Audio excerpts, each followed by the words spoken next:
JDA की कार्यवाही पर उठाया सवाल, प्रभारी मंत्री को सौंपा ज्ञापन, कहा आराजी संख्या कहीं की और सील कर दिया विवाह घर। झांसी में करीब 1 वर्ष से नियम विरुद्ध संचालन करने के आरोप में सील लगाकर बंद पड़े विवाह घर के संचालक ने आज उत्तर प्रदेश के प्रभारी मंत्री को ज्ञापन देकर जेडीए की कार्यवाही पर सवाल उठाते हुए विवाह घर पर लगी सील को खुलवाने की मांग की है। 150 से अधिक मरीजों की बनी जांच रिपोर्ट का पुलिस राज्य मंत्री ने पीड़िता से लेते हुए जिलाधिकारी को 150 से अधिक मरीजों की बनी जांच रिपोर्ट का पुलिंदा राज्य मंत्री ने पीड़ित से लेते हुए जिलाधिकारी को कार्यवाही के निर्देश दिए हैं। सीपरी बाजार के नंदनपुरा शिवपाल सिंह आदि ने आज सर्किट हाउस में प्रभारी मंत्री को जांच रिपोर्टों का पुलिंदा सौंपते हुए कहा कि जेडीए ने करीब 1 वर्ष पूर्व उनका विवाह घर विपक्षियों के द्वारा दिए गए शिकायती पत्र पर सील कर दिया था। उन्होंने आरोप लगाते हुए बताया कि जिन विपक्षियों ने शिकायत की थी उसमें उन्होंने आराजी संख्या 718-2 बताते हुए कहा था कि विवाह घर उनकी जमीन पर चल रहा है और जेडीए ने उसी शिकायत पत्र पर बिना जांच के उसे सील कर दिया। पीड़ित ने बताया कि जबकि उनका विवाह घर नारायण गार्डन नंदनपुरा में आराजी संख्या 721 647 1719 720 3 एवं 646 में निर्मित है। उन्होंने बताया कि इस संबंध में वह लगातार प्रशासनिक अधिकारियों के यहां जाकर सभी जगह से जांच कराई और सभी विभागों के 150 पेजों की जांच रिपोर्ट देने के बाद भी जेडीए उनके नारायण गार्डन विवाह घर के सील नहीं खोल रहा। उन्होंने कहा कि 1 वर्ष में लाखों का नुकसान हो गया और परिवार और उनके कार्य करने वाले मजदूर भुखमरी की कगार पर आ गए हैं। प्रभारी मंत्री ने मामले को गंभीरता से लेकर जिलाधिकारी को कार्यवाही के निर्देश दिए हैं।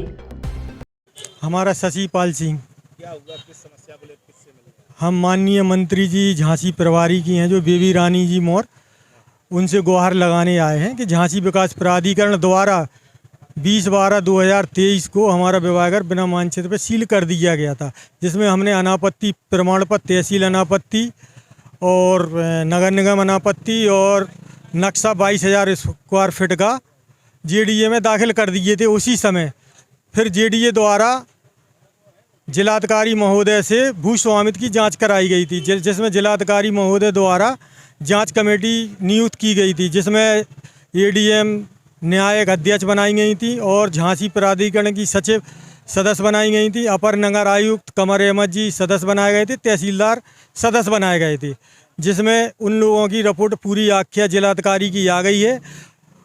1 महीने पहले, 1 महीने जब से हमारा विवाह घर ना तो सील हमारी खोली जा रही है ना नक्शा पास कराया जा रहा है। उसके बाद हमें टहलाया जा रहा है कि तुम्हारी फिर दोबारा से एनओसी की जांच कराई जाएगी, जिसमें 23/12/2024 को एनओसी की भी जांच उप जिलाधिकारी महोदय के यहाँ से जेडीए कार्यालय में आ चुकी है। पैसों की मांग कर रहे हैं क्या? नहीं, पैसों की तो मांग अभी नहीं कर रहे हैं, लेकिन रोज़ 1 महीने से टाला जा रहा है, जिसमें मेरी लड़की की भी शादी है, अन्य लड़कियों की भी शादी होने है और 1 साल से हम लोग भूखमरी की कगार पे हैं।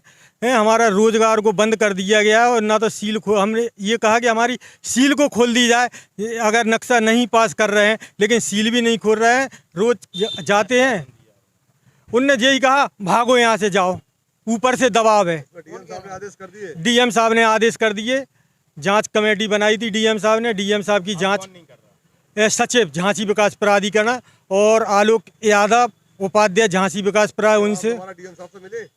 डीएम साहब से हाँ मिले थे। उनने कहा था जाओ आप लोग, तो डीएम साहब के फिर आदेश पर गए, लेकिन उनने फिर कल फिर भगा दिया है। सचिव झांसी विकास प्राधिकरण उपमा पांडे जी ने।